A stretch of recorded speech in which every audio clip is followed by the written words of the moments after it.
This video is sponsored by NordVPN. The new iPhones, and actually the Pixel 10 series to a greater or lesser extent, are doing something that actually worries me, and maybe it should worry you too. There's also some stuff to like here, so yeah, let's talk about that.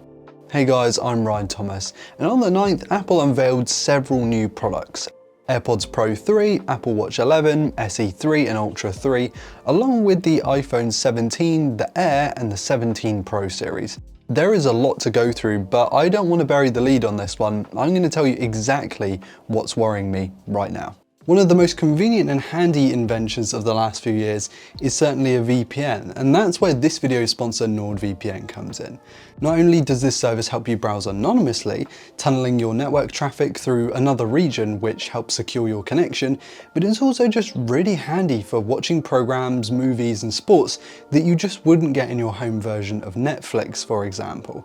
Or if, like me, you're a die-hard Premier League fanatic and you go on holiday, being able to log into your streaming services just as you normally would without a fuss is brilliant, and NordVPN allows you to do that.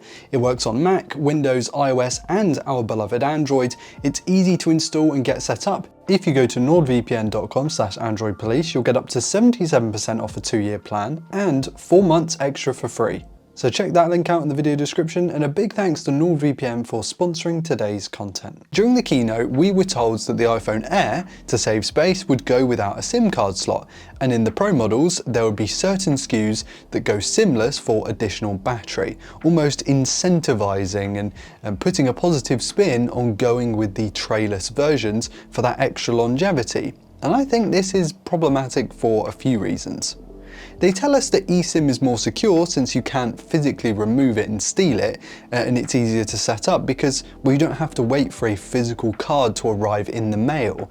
But not only does this make switching phones trickier because you'll need to request to switch through your carrier if it doesn't support a hot swap functionality, I mean, your carrier might not even support eSIM at all, which is another complication. I just have a feeling that the world will totally go eSIM in the future, but I don't think I like that it's taking even more control away from us. Anyway, doom talk over. Apple clearly wants you to know about AI and that it's taking it seriously.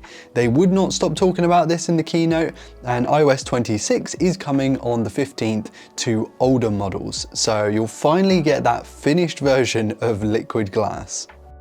The phones looked pretty interesting, dare I say fun for the first time in a while, but perhaps the biggest set of upgrades actually came to the base model this year, with a new square 18 megapixel center stage selfie camera that can be reorientated several ways in the software for more angles. I do quite like this idea. It allows you to gain a higher field of view for group shots, and apparently it's quite a large sensor, so we'll have to see the physical specs to really understand how this works. And this selfie camera comes to all 4 phones this year. It finally starts at 256 gigabytes, which is good because it costs a lot of money, but it also finally comes with a 120 Hz display, this one up to 3000 nits, so it's really trying to directly compete with the Google Pixels for the first time, because in models and years gone by, the base model iPhones were sorely lacking in this regard. Battery life and charging have supposedly been improved as well, and Apple was quite focused on showcasing its Ceramic Shield 2, which should provide significantly better reflection reduction and scratch resistance than before. It also gets camera control and the action button because of course it does. When's that thing gonna go away? And perhaps my favorite part is the new color selection actually. I really like what Apple has done here. The dual cameras on the back might be the same as last year, but we'll find out more when we actually get them. And Apple's A19 chip is powering the show. Honestly, the base model might look like the best option this year and sticks at its $800 price tag, so not so bad.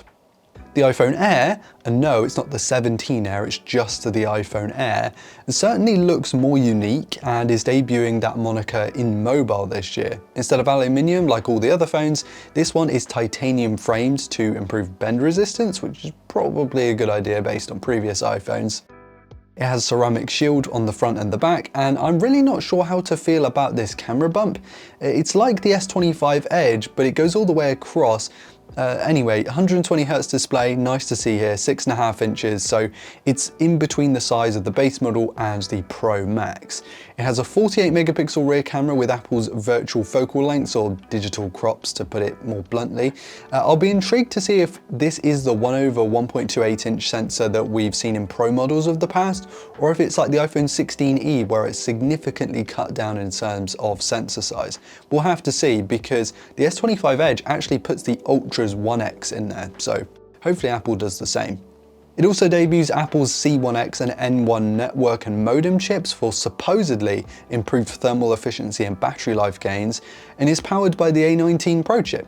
And this one costs $1,000, so roughly the same price, I guess, as the S25 Edge. And I bring up that phone because it's the direct competitor. I actually daily drive the Galaxy Edge, and so I am looking forward to seeing just how the iPhone feels in comparison, but looking at this directly just off of what we're seeing in the ads, I'm not sure it can compete with the Galaxy. We'll have to see. And the Pro is here for camera nerds like me. Usually with these phones, it's sort of a tick-tock in that one year you get the best camera reserved for the Max, and then the next year that comes to the smaller Pro, and then back to the Max, back to the Pro, and so on. But this year, despite the 16 Pro and 16 Pro Max sharing the same setup, that seems to be going for the 17 Pro as well. So maybe there's an end to that tick-tock camera cycle. From what I can tell, it's the same main and ultra-wide from last year, which is to say pretty good setups, but definitely not mind-blowing hardware. And now we finally get the much anticipated upgrade to the telephoto. Now a 48 megapixel 4 times instead of a 12 megapixel 5 times. This is pretty big because last year's 5 times really wasn't very good, and it lagged not only behind, the likes of the Galaxy S25 Ultra and the Pixel 9 Pro, but now the Pixel 10 Pro and basically anything coming out of China. And ProRes Log, a feature I love in the iPhone, has been joined by ProRes RAW, a compressed RAW video codec that, I'm not gonna lie, I actually wowed at out loud on the screen when I saw it was coming to the phone in the keynote. I will be doing a lot of camera testing with this phone. I mean, seriously. The new colours look pretty cool, I can't lie, though I'm not sold on that massive camera bump. I know I like the big circular things coming from like OnePlus, Vivo, Oppo. I don't even mind, the Galaxy ones, and I really do like the Pixel's camera visor. But this thing just kind of looks off to me. I don't know, let me know in the comments. Oh, and the Pro models are now $1,100 and $1,200 respectively, because there is no 128GB option, they start at $256. This also is powered by the A19 Pro, but now with a vapor chamber cooling setup, and Apple says that this is its biggest battery and best battery life ever in an iPhone, because they like to say things like that all the time. And these are bold claims and I will be testing them, but given last year's battery life was very good, I see no reason why this would not be great either.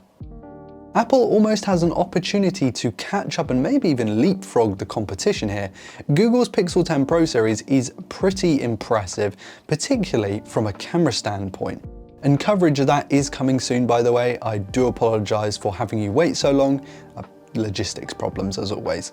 But Samsung hasn't done that much with the last couple of generations of the Ultra. And of course the OnePlus 13 is always incredibly competitive, so that will be pretty hard to beat for the money. The AirPods Pro 3 look like a decent upgrade with some improved battery life and ANC buffs, as well as heart rate monitoring like what we have on the Powerbeats Pro 2. All without a price jump, which is really nice to see. The new watches look decent, with 5G being the standard, and high blood pressure sensing, which people seem to love. Overall, a bit of an interesting set of launches compared to the last year or so that's something. I'd love to hear your thoughts on the new iPhones in the comments, particularly about those camera bumps. Am I just weird? Don't answer that, please.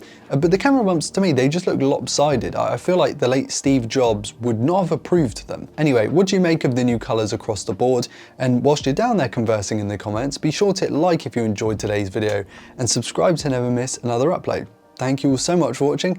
I've been Ryan Thomas, and I will catch you later. Cheers.